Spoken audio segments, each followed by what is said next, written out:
IFM News.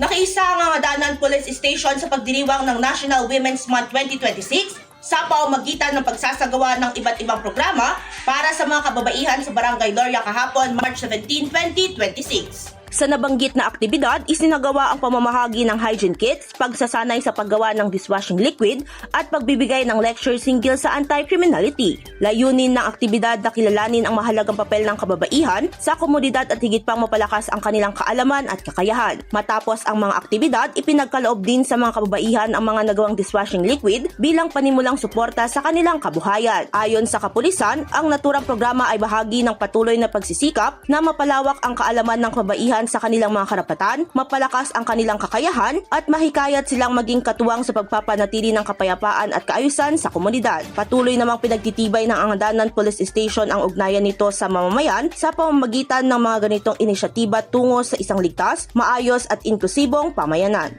Idol, parang buwibilis ba ang pagtanda? Ang dahilan humihina ang cell division at pagpapalit ng bagong cell habang nagkakaedad. Natutuyo ang balat dahil sa paghina ng elasticity. Para mapigilan ito, mag-DTX 500 na. May antioxidant at vitamins, polyphenols at flavonoids na pumipigil sa collagen liquidation.